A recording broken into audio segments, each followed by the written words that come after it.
You're watching Force 13's live streaming service.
Well, for the third day in a row, we're here tracking these three somewhat terrifying cyclones across the Pacific Ocean. Typhoon Soulik is making its final approach to the Korean peninsula and is barely making it there. It's now a Category 1. Wind speed 90 miles per hour, high-end Category 1. Cimaron has been struggling today, we'll talk about that more later. And Hurricane Lane, well, what is there to say about that one? It's been straddling the border between Category 4 and 5 for the last 24 hours almost now, and it's on its approach to Hawaii, and unfortunately at the minute it is not relenting on its intensity. My name's Nathan Foy, I'm joined by our team this evening, consisting this hour of David, Strat and Caitlin. Good evening to you all. Evening, Nathan, and here we are again covering three systems. Indeed we are, and well, where do we begin? We said before the start of the show, because we've been doing a lot of updates on Lane on the channel over the last 24 hours, we may as well begin in the Western Pacific, because we've not covered that for a little while now.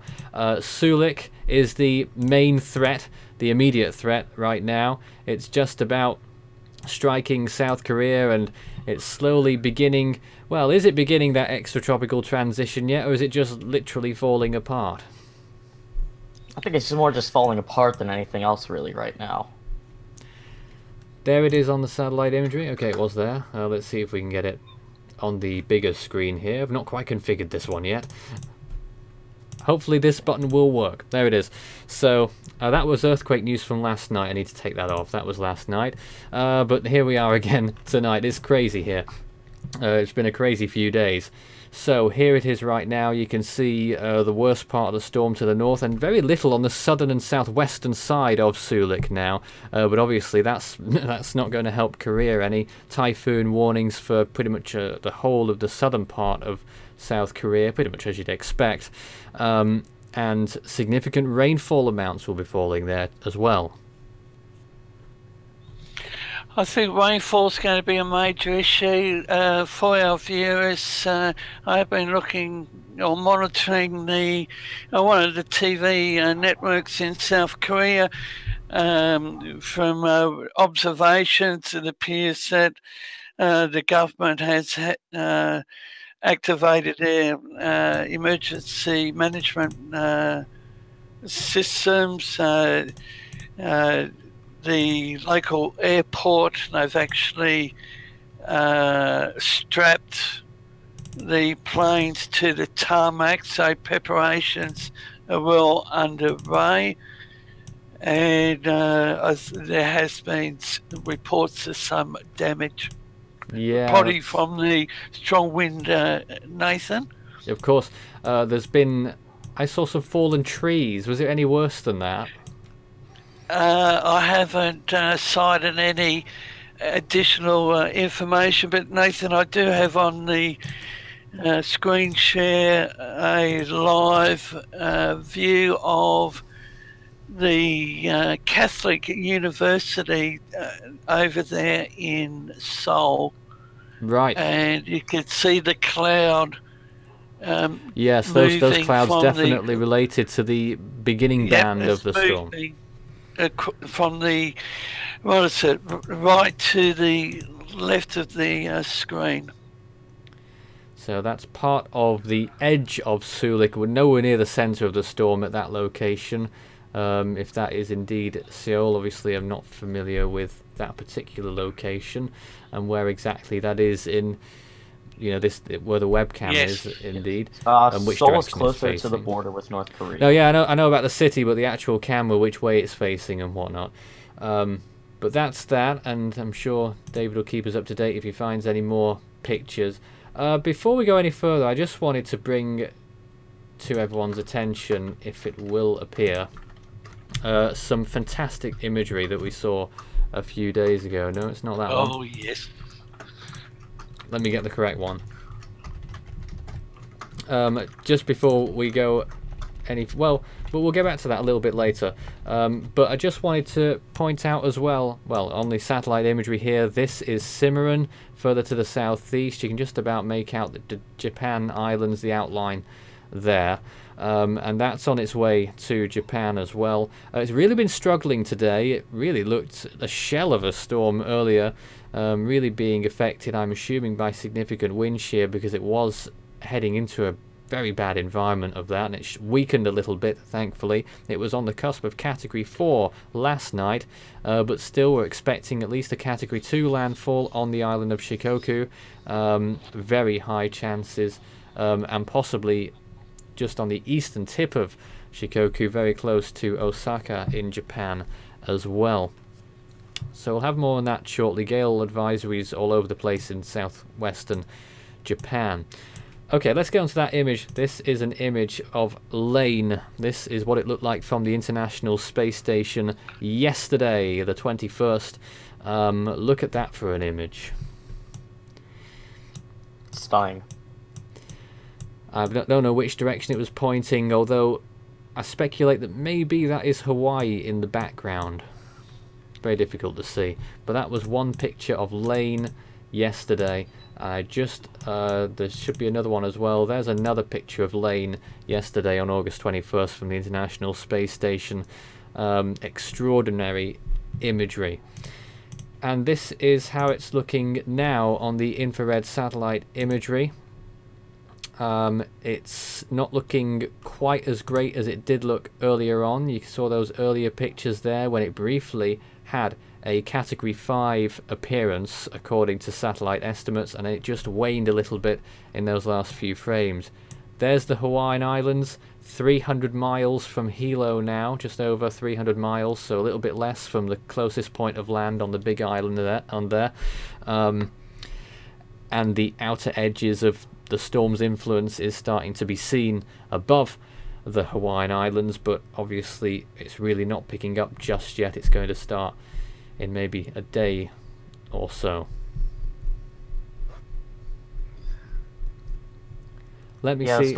Yes. Yeah, I was going to say the storm isn't looking quite as impressive as it was yesterday. Outer band's starting to reach the Big Island, and you can see in the latest frames, you start to see the turn more to the northwest instead of west-northwest. Interesting. You can also see that the eye is starting to cloud over in like the actual like satellite imagery. Here's some visible imagery of Lane this morning as well. That's the first image early on this morning, and as it progressed you can see the storm continuing a little bit more now towards the northwest, as you say. So we're going to be talking about all three of these systems during our live stream tonight. If you've got any comments or questions for us whilst we're on the air, do send us a message. Start your message with Force 13 all in text. We'll do our best to answer all the questions that you've got. And David, we were talking Yeah. before the stream. If day has broken over the Western Pacific, I'm not quite sure if it has yet. The International Space Station's moving over Cimaron in the not too distant future as well, if I'm not mistaken. Yes, I have to say, actually, though, it's right on the edge of the daytime coverage at the minute. So I that wonder is correct. I'm what just will looking happen at the ISS track, and it's tracking to the what is it? Southwest of Western Australia. So it's coming up along the west coast of Australia, so that'll and be it another should be 10-15 minutes or so. Yep, so it might actually pick up Cimaron, I think it Nathan, will. if not in the next 80 minutes. Well, there it is. Yes. The second fly. Further away from Australia than it sounded like when you told us, David. But yeah, that may be another 20-25 minutes. We'll see. So we'll keep on top of that as well. We saw a beautiful view of Soulik yesterday on our stream, and now okay, David's looking at some other things as well. There we are. Back at that earlier view. Yeah, back at the Catholic complex at the university over there in Seoul, and as I mentioned at the opening, I am monitoring the local South Korean news service. But Nathan Soulik, the latest 203 nautical miles south-southwest of Kusan Air Force Base, South Korea, tracking northwest at 10 knots. Infrared imagery shows the system has maintained an eye, but enlarged now at 72 nautical miles diameter. We're looking at latest radar imagery right now, David, of the last nearly an hour, and you can see how the storm has been developing. I'm not sure which radar site is picking up that storm, whether there's one on the island of Jeju or not. I don't know. But the main part of the storm is just about to reach the mainland of South Korea as well, some significant cells in that. So that's the latest radar imagery that you can see here. The peninsula itself mostly unaffected at the minute, but that's going to change in the next hour or two if it's not changing there already.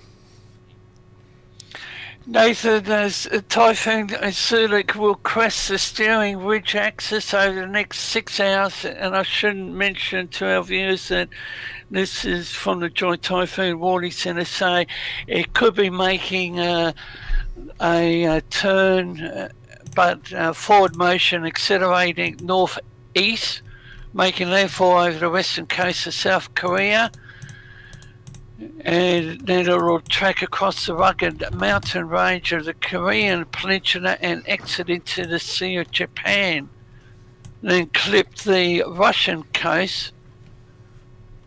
Increasing vertical wind shear land interaction, a cooler sea surface temperature will rapidly weaken the system. And as Nathan and I were talking earlier, Soulik will undergo extra tropical transition within 72 hours Pretty or by soon. 72 hours. Yep. Pretty soon by the looks of things. And just to let all the Atlantic fans know, we are also watching that tropical wave that's about to move out from Africa. 20% chance, say the National Hurricane Center, in the next 5 days. But I don't think there's... Well, I think... Did Strat say earlier, was that you, David, that it doesn't have any model support? Strat? I think it was I can double check again right now, but last I saw there was no model support at all. I can, the quick check for you right now, and there is no model support whatsoever. Okay. Well, let's just take a quick look, just to talk over you a few minutes, David, just to tell everyone what the latest is. These images aren't actually most up to date at the minute. I'm not sure why that is, but it still gives you a pretty decent indication from the JTWC warning map there for Soulik. This is Cimaron. This one is up to date, thankfully. So that's the latest from them for Cimaron. 105 miles an hour, they're saying, and a landfall they're calling for in just over 12 hours time. A very fast moving storm, they're thinking. It is moving at 20 knots at present, which is fairly brisk. So they expect landfall local time late this evening, nightfall by the looks of things, and then it will move over and it will be out towards the north the following morning. And these are the models once again for these places. For Soulik, it's pretty much a foregone conclusion, as you can see here. Apart from where it will go after it turns post-tropical, GFS still thinks it will linger into northern China. The HWRF now takes it right over towards the Kamchatka Peninsula, just to the south, and then towards the east. Cimaron may also get in the way of Soulik. That's why the GFS may be calling for Soulik to go inland. You can see the track for Cimaron as well, also being pushed right out to sea in the later days, but pretty assured as to what the track's going to be. The main question is the intensity, all calling for a little bit of weakening, but still could be category 2 or 3 by the time it reaches the islands. And then for Lane, which we're going to pick up a lot more on as we get into this stream later on, the big island looks like it's going to get away with this now. The HWRF is still the one that takes it closest to the big island, but it's still significantly west now, somewhat. I mean, much more than it was earlier, but now we're looking towards those other islands. Maui is now under the landfall zone for the HWRF solution and for the GFS. But for two other models there, the CTCX and the HMON, they take it away from the island. CTCX a bit closer for comfort, the HMON completely away. So that is an interesting change of events. Wind shear is still expected to be on a steep increase beginning in around 12 hours or less. So Lane really has just a few more hours left to find any more strength that it may be trying to foist upon us. I believe we're also joined by Orlando now. He's muted right now. Somewhere, I don't know. Yeah, So, I think something interesting to note though, with Lane is the turn to the northwest, which if you look at satellite imagery, looks like it's come probably within the last few hours now. Happened a bit later than the initial change in the forecast that was made a day and a half ago from the National Hurricane Center, which is why you see these models adjusting a bit westward again and making it less likely for severe impacts on the Big Island at this point in time. If you were looking at us here yesterday, the track was a bit closer to the Big Island than it is right now. yes. Do you think it will the track will continue to shift west? It's hard to tell just because predicting the track of the storm's been so tricky up to this point in time. If you look in the past few hours or so, it looks like it's starting to turn northwest, but I mean, the models are, just the indication, the short term, how spread out the things are. It could end up anywhere in the cone, really, so it could end up way closer to land, just missing a landfall in the Big Island, or it could end up a couple hundred miles away from it. So you really can't say anything with it at this point, just because it's so unpredictable. Here's another look at the National Hurricane Center's forecast, the Central Pacific Hurricane Center, that is. 155 miles per hour right now. They say it's moving west-northwest at 8 miles per hour. That warrants stage 7 on the CDPS scale, calling for potentially catastrophic damage if the storm was to make landfall while still having the same properties. I can assure you it won't. It will be slightly, at least slightly weaker by the time it arrives, but by how much we really don't know. The best case scenario is for what some of the models are saying, for it to completely capitulate and pretty soon as it enters that higher wind shear environment, but it's pretty well, it's not certain at all that there's going to be hurricane force winds, but it's definitely likely that there'll be tropical storm force winds. If we just go navigate through the CPHC's website and find the, where are they? The wind speed probability graphics. I can't find them now. I was going to say, actually, we're not really going to be able to get as much data anymore from the storm because they called off future recon flights citing the danger for landing and takeoff due to the proximity. So we're going to have to rely more on satellite imagery and data to really get estimates at this point now. I've got the text and the bar charts of what the storm's going to do in these places. There's Hilo, if you're interested. And I do quite like these charts a little bit because it shows the progression through the advisories, how the percentages have changed. Hilo, the chances went up a little bit, the last advisory, back up towards 20%. I'll try and find a graphical one. Shouldn't take me too long. Are you trying to look for this one that I'm going to put up right here? This one? Yeah, that one. Yeah, it's right. It's right here. There they were. It's under there. I'll zoom in on it a little bit. So you can see on that graphic there that the chances are very high for tropical storm conditions on most of those islands. But I just want you to go and look at the higher ones as well, the 50 knot, let's see. the 64 knot. Knot with probabilities. So this is 58 miles per hour or higher. The chances of that. Just wanted to show that one quickly. Go to the hurricane one.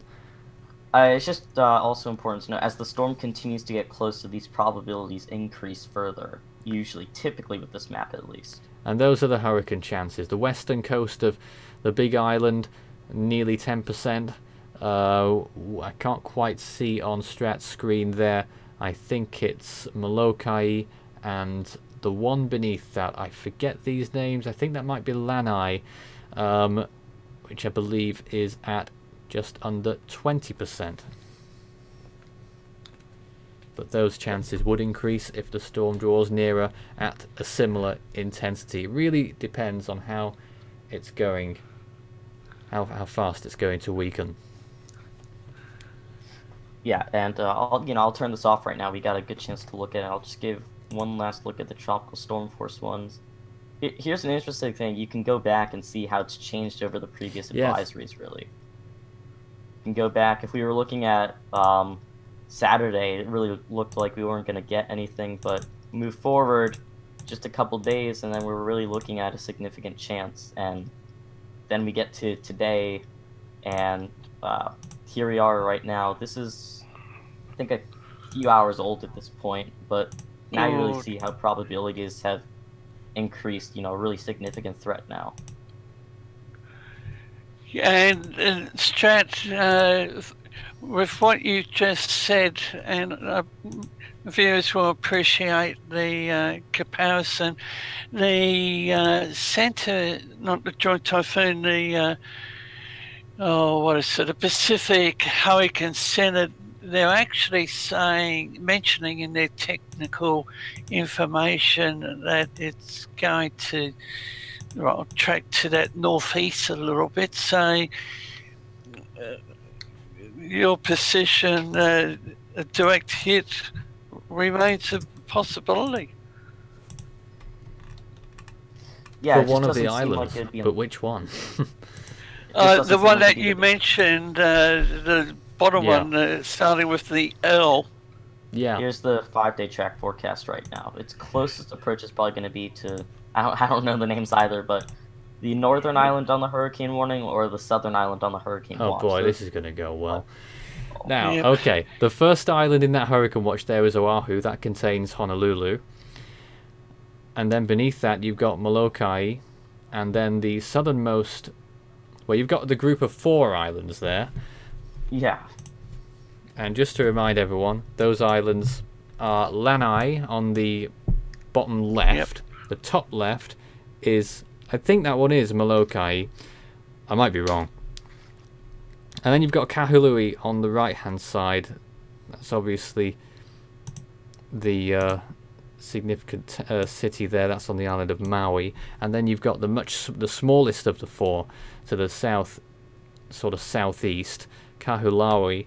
I'm not sure if that island is populated at all. It's a nature reserve. If it is, I would assume maybe not then, except for like guards. And then of course you've got the big island to the south. Then on the left hand side, furthest extent of that hurricane watch, Kauai is the larger one in that small group to the left hand side, and then you've got the smaller island of Niihau and a much smaller islet, you might want to call it, of Kaula, which I believe is also uninhabited. And then you've got a lot of smaller islands as you continue up the chain towards the northwest that you can't see on that map. But those are the main ones. I'd like to bring to the viewers' attention that Lane is forecast to move dangerously close to the main Hawaiian Islands as a hurricane tomorrow through Saturday. One can't ignore the damaging winds, and as it will be slow moving, nearing the islands, prolonged heavy rainfall, life-threatening flash flooding remains possible. Large and damaging surf expected along the exposed shorelines, and localized storm surge. Yeah. Any news on the International Space Station at this hour? Actually... Yeah, you might want to take a look. Yeah, and I'm just going to quickly turn off this screen share, so if you want to pull back to another image, feel free to do that. Unfortunately, the webcam's not working, so Nathan, if you... I've got to bring it up on this computer. We'll wait and see whether the International Space Station go and gets a capture of Cimaron. They should do. They're going to be flying over it very soon. Okay. If not, we'll pick up the pieces over here. Alright, there it is. Someone's brought up a point that I'm slightly interested in. Someone's asked if Lane is going through an I walk replacement cycle. Not yet. I walk. Not yet. Nathan, I've got it up on the screen. That appears to be Cimaron right there. Oh. So this is live from the International Space Station. I think that would appear to be Cimaron.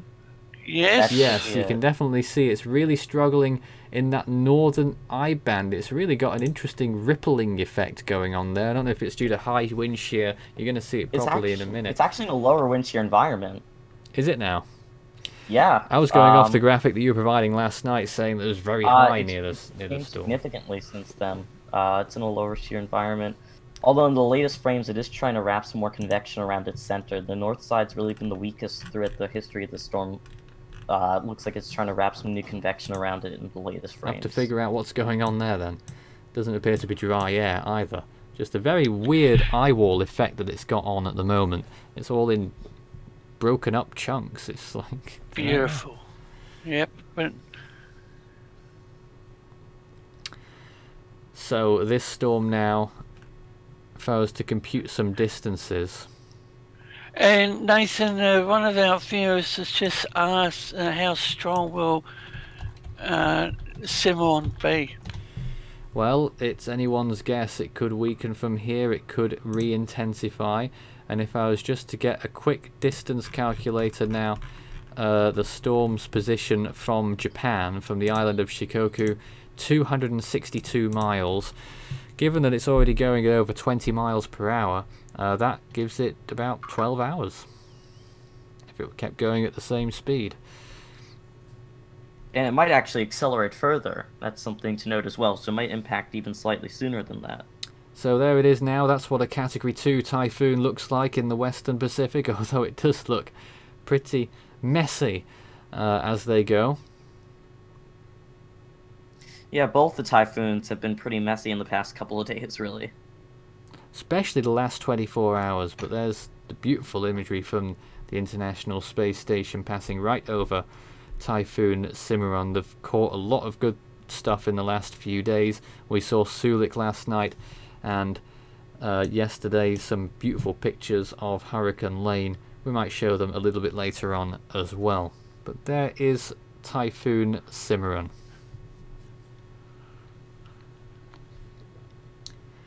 And over there somewhere in the distance is Japan. I'm not sure if it's going in the right direction to catch Japan now. It'll be off to the left somewhere, but there we are.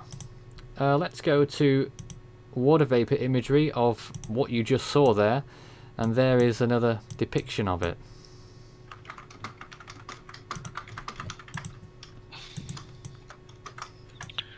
Yeah, it's not really a lot of dry air right near the core where it's struggling the most, so it's interesting to see it not really do very well in terms of how it's handling itself.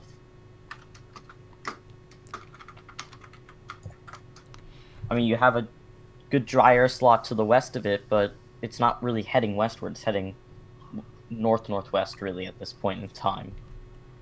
Probably even turning closer to north, so it has a lot of moist air right where it is right now, so it's surprising to see the north side be so barren of convection for the most part. I mean, it's really fortunate, you know, for Japan, because it looked like this yesterday when we were streaming that this thing could have been a much bigger threat.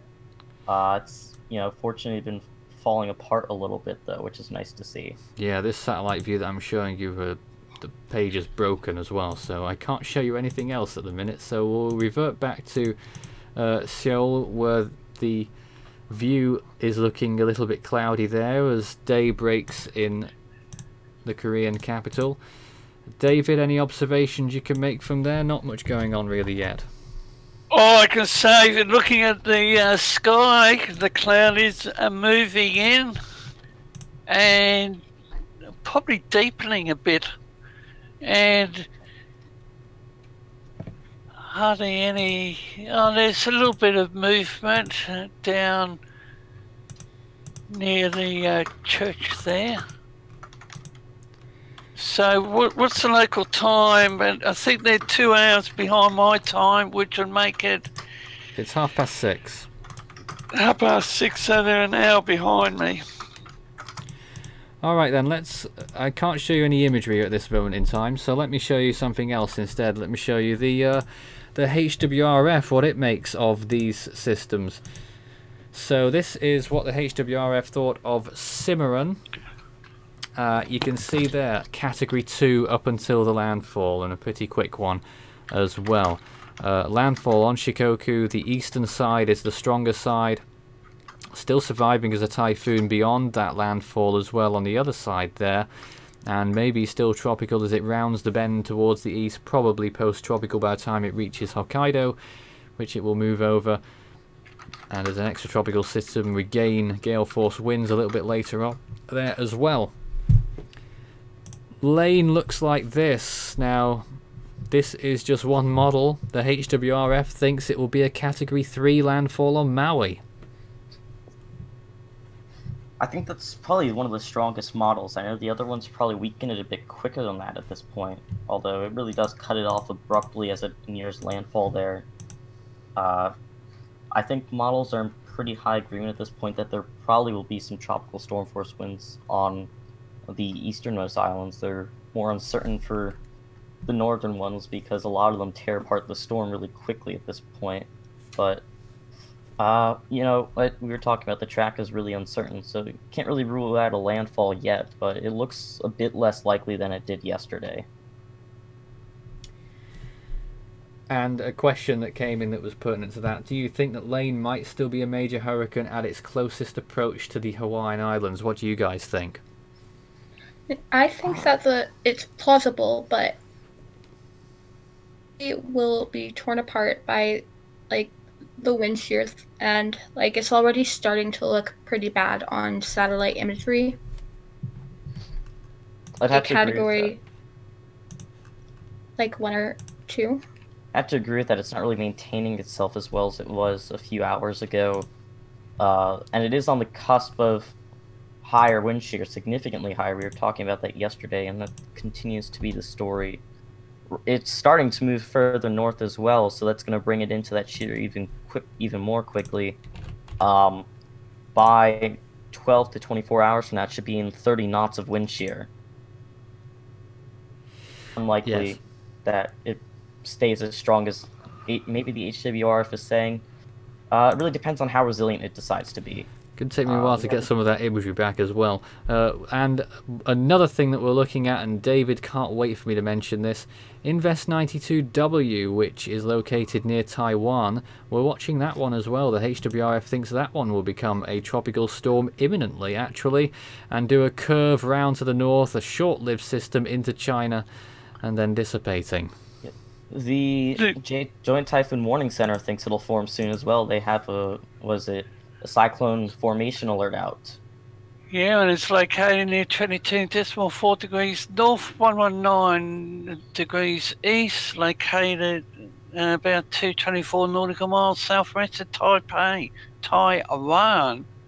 And multispectral imagery depicts an elongated low-level circulation weak flaring, convection wrapping into the low-level circulation, and an ASCAT pass shows a defined surface circulation with the strongest winds displaced to the east.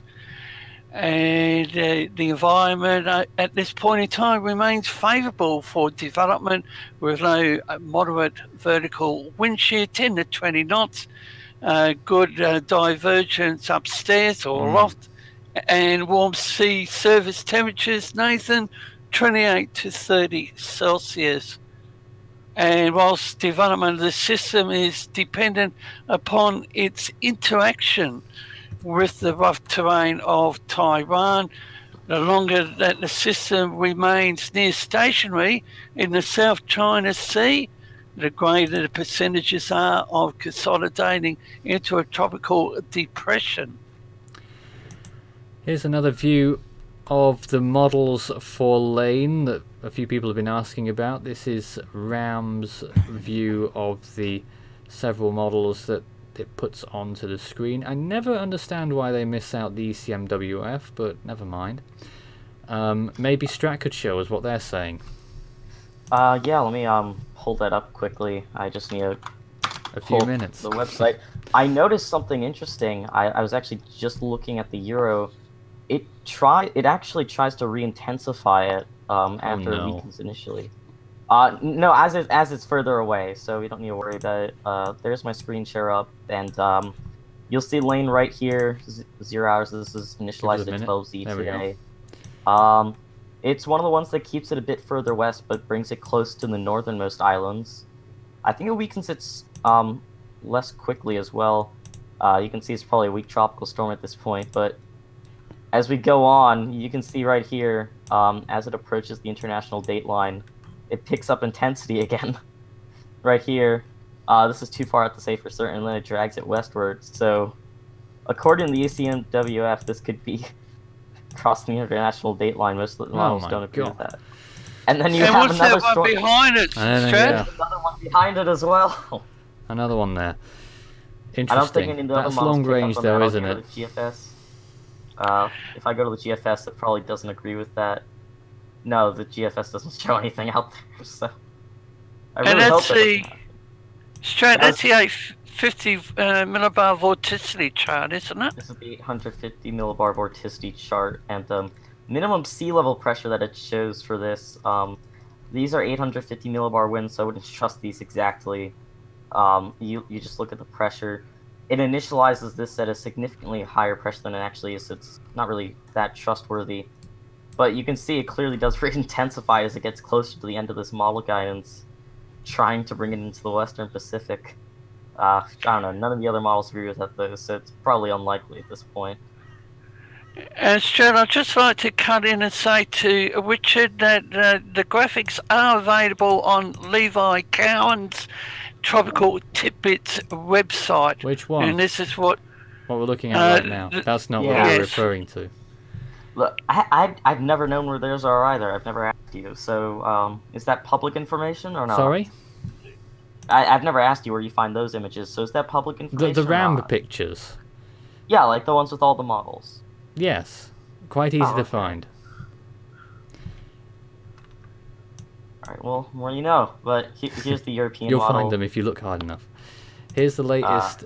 Here's some more satellite imagery. Oh, are you still in the middle of something there, Strat? Oh, you're going to the HMON. I'm done. You can no, let's see the HMON. I want to see that. HMON, mate. Alright, here's the HMON. What is it? Right here. This would be initializing at 12Z. It re-intensifies it to 137 knots at 9 hours. And then quickly weakens it. You know, it goes from 133 knots at 24 hours to 54 knots. Wow. At 48 hours. That is really drastic weakening. That's over 80 miles an hour weakened in one day. So I don't know about the feasibility of that, but it also keeps it further west, fortunately, and then kind of weakens it and meanders it away from the islands. For some reason, it re-intensifies it into a hurricane again. Okay. At 84 hours. It's been doing that for a while, you know, re-intensification. And then brings it down by 27 knots in 3 hours. I don't know. And then it makes it a hurricane again. No, let's... I don't know how reliable the H1 is one. right now.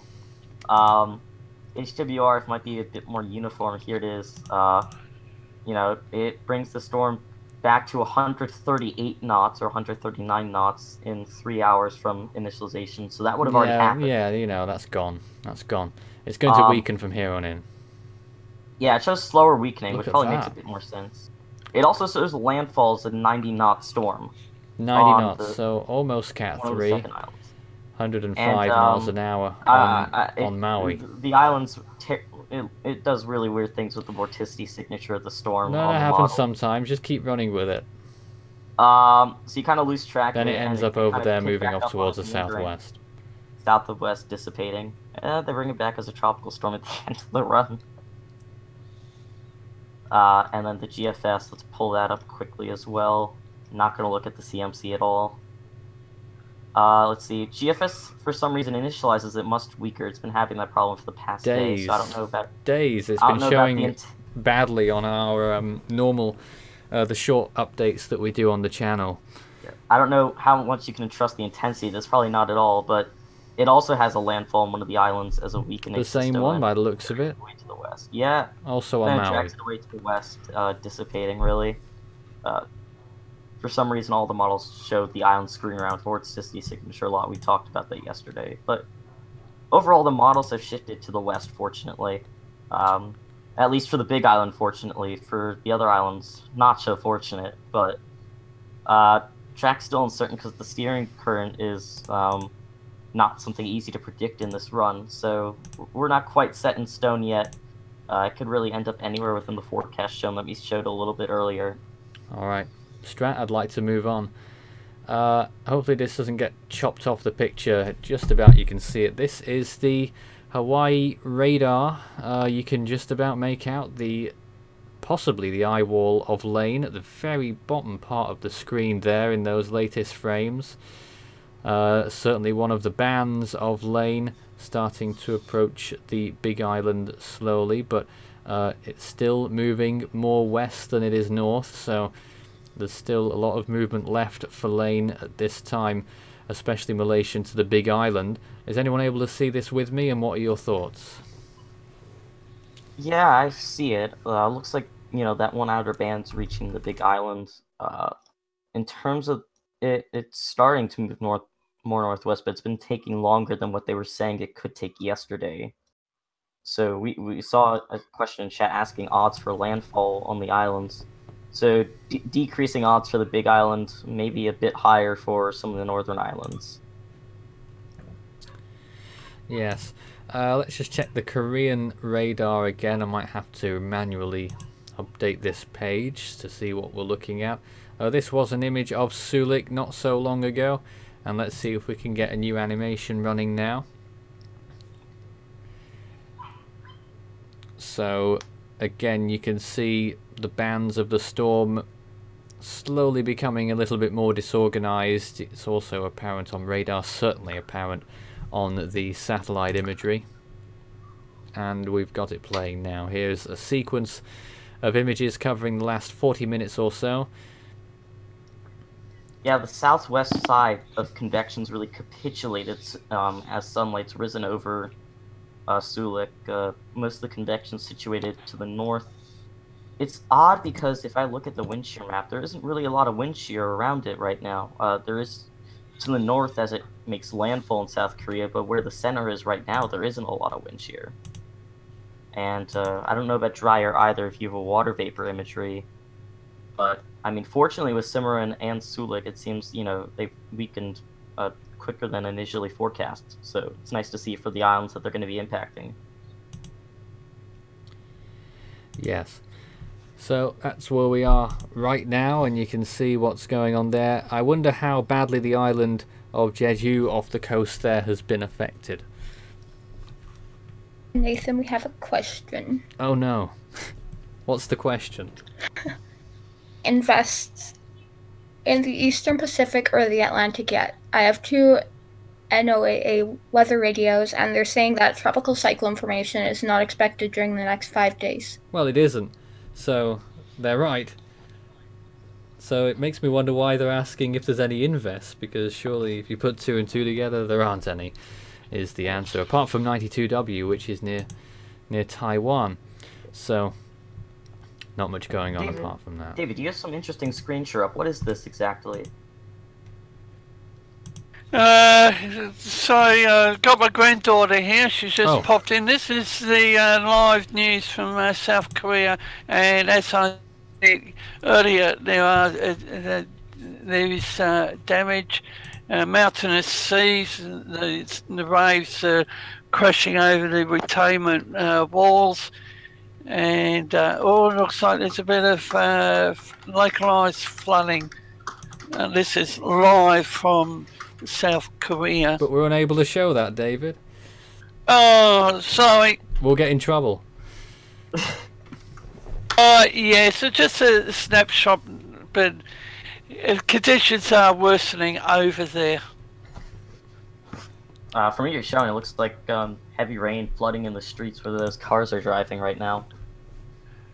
Now that, yes. The significant rainfall and winds will have only affected a small portion of South Korea so far.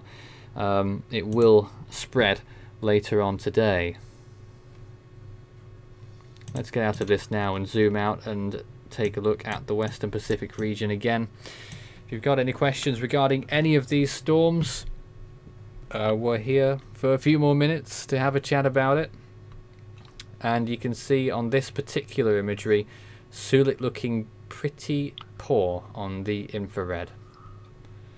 So the unfortunate thing, though, is that its convection is stripped to the north. So South Korea, and if it tracks further north, North Korea would still get the most severe effects from the system. The northeast side is usually the strongest, and it's coming from the south, so the north side is what's going to be impacting land first, even though the south side doesn't really have any convection with it at this point. What land will be getting, what Jeju Island and southwestern Korean coast is starting to get right now, is what you're seeing on the northern side, and that's where convection is, so that's the highest danger area. And that's where all the rain is. Look at that strat. Yeah, there's that one little pocket right off the southwest coast of really heavy rain. And then that is the black zone there. I'm trying to reacquaint myself with all of this. That is just over 2 inches per hour. Yeah, and you see some heavy rainfall over southwestern South Korea, and then probably a couple heavy bands that have gone through Jeju Island through the nighttime coming into early today as well.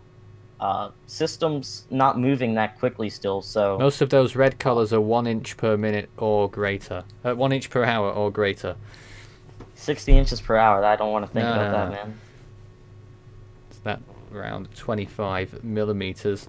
So that's Soulik, and if we look further down to Cimaron, you get a satellite estimation of how rain producing that one is as well. Not as much as Soulik actually, but you can see its profile quite well. And I suppose people want to see what Lane looks like on that imagery as well. Let's take a look, see if it has Lane. Will it appear magically? No. There it is. Now you can see how different a profile Lane has. Not as wet overall, except near its central core. Yeah, there we are. And you can see significant rain areas just offshore, but I shouldn't really show this because radar is better at showing this than the satellite estimates. I'm assuming, though, as it also gets closer to land, the mountainous regions of the Big Island are probably going to wring out some more rain from it as well. Yeah, but you can see there's some somewhat significant rain showers, moderate rain showers, reaching the southeastern coast of the Big Island. That's around where Kilauea is, right? I think so. I'm not my best acquainted with my Hawaiian geography, so... No, that you proved that earlier. I believe it is. I think it's just a little bit south of Kilauea there that rainfall is impacting. So there we are right now. I think you can see the northern isle starting to pop up on the really southern edge of that radar as well. That's where you can see a bit of the heavier convection. If I want to see the satellite imagery to see if there's a new frame in it all. So some more questions. I just wanted another question here. Yeah, go ahead. The chances of Lane making landfall on any of the Hawaiian Islands. I would put the models. I would put around 40%. Two of the models show it. A lot of the models don't show it, and the National Hurricane Center, Central Pacific Hurricane Center, brings it pretty close. So, I'd agree with that. I'm curious as to what Sathops might say about the system, because I'm noticing the eye is cooling and becoming more ragged in the latest frames, as well as convection cooling off. Yeah. Struggling for 150 now. Yeah, so definitely it looks like it's starting on its weakening trend. It peaked last night and early today. It was looking really impressive earlier today in particular. It's really waning from that point now. Which is, fortunate to see. Right on the cusp of very high wind shear, 30 knots and higher as it starts its turn towards the north. But it's really trying with that eye there. You can actually see a little number 9 in that eye wall. Yeah, you could actually highlight that. I see it right now. I can't highlight it on here, but you can. I don't have a pen app on this computer. Kind of reminds me of that blooper thing you did last year when it was Knock 10 with the 9 in it. No, don't do that. Bad idea. But you can see the southern side struggling a little bit, western side a little bit dry maybe.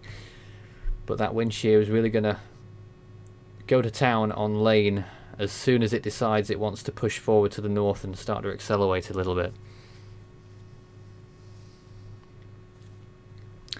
So to reiterate, as we come to the end of an hour already, Hurricane Lane is still on approach to the Hawaiian Islands. Hurricane warning in effect for Maui and Hawaii counties. I think it was Maui County, covering all those 4 islands. Or maybe it was a different name. I don't know. But all those 4 smaller islands there. And Oahu and Lanai County under hurricane watches. Here's a screenshot I actually want to pull up with it. This is from the Central Pacific Hurricane Center. It's the most reasonable times of arrival for tropical storm force winds. Keep in mind this extends all the way out to like the 5 and 10%. If you're looking earlier, western coast of the Big Island going up into the rest of the islands are most likely areas for tropical storm force winds.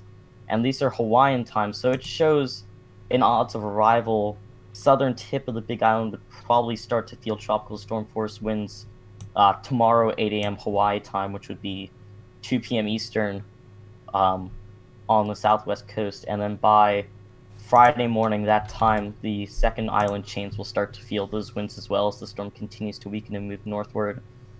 I kind of like this graphic just because it gives you a better grasp of when winds might get there, and it just shows, that the storm isn't just where the exact track is, but winds and rain extend significantly out from the center of the storm as well, and they can impact a larger area.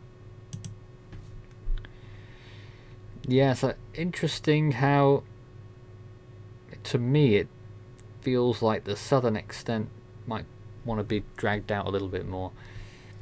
But I don't know.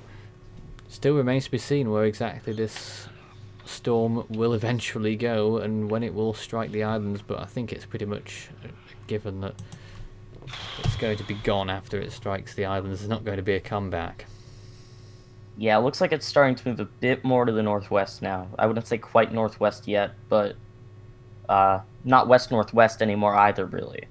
Well, there's a decent look on how it's been progressing. And This is, as some of the for the models past have been day. saying, it has been shrinking this whole time as well. Which, you know, in terms It's of definitely- potential impacts, is fortunate. It's definitely plausible for the wind shear to like tear the hurricane apart, like before it even has a chance to, like after it's made like to the islands. Yeah, and I think that's what we're really expecting. Wind shear is going to take a really big toll on it. They expect a pretty significant drop in strength as we get into days 2 to 3, really. I can actually go right here and pull up what they're saying. If I go to the forecast discussion, we go down here. They say as of 11 a.m. Hawaii time, it's 155 miles an hour. They expect by tomorrow's 5 p.m. update Eastern, that it's going to be 130 miles an hour. By day 3, it's going to be 75 miles an hour, so pretty quick weakening expected with the storm. If you look at right the now. infrared imagery like the one you had on earlier, and we're looking Yep. at another one now, the cloud tops have just really died off quite a bit in the last few frames, and Looks like it's coming back a little bit in the last a frame, little but bit. I just don't think that's going to be long-lived, and the eye did come back, really did, earlier today, but I think that's just about to wane again. How long's this eye been with us now since the last eye wall replacement? It's had a good run. Probably over a day now, really. So it's lasted a good while. David, anything for us before we... I think we're going to finish up here. Not at this point in time, Nathan. So again, there's another look at Hurricane Lane, which we've been doing regular updates on throughout the last few days. It's keeping everyone guessing, and it's certainly a concerning situation, but it does still appear as though it's going to weaken rather quickly. And I think, you know, if that eye was to collapse and one of the eye wall, part of the eye wall was to open up, it could herald the beginning of a very rapid weakening trend, and maybe, well, if lucky, very lucky, a sigh of relief for the Hawaiian Islands. Worst case scenario is provided by the HWRF, calling for a Category 2, high-end Category 2 landfall in Maui in the next 3 days. But I don't think that's going to happen either. Somewhere in between is the best offering at this moment in time. And finally, first visible imagery of Cimaron, which the International Space Station passed over earlier on in tonight's show. You can see it there, not looking particularly great if you ask me. And up there somewhere is Soulik, which is battering the coast of South Korea right now. We'll have more updates on these throughout the next few hours, and of course you can always contact us on any of our social mediums.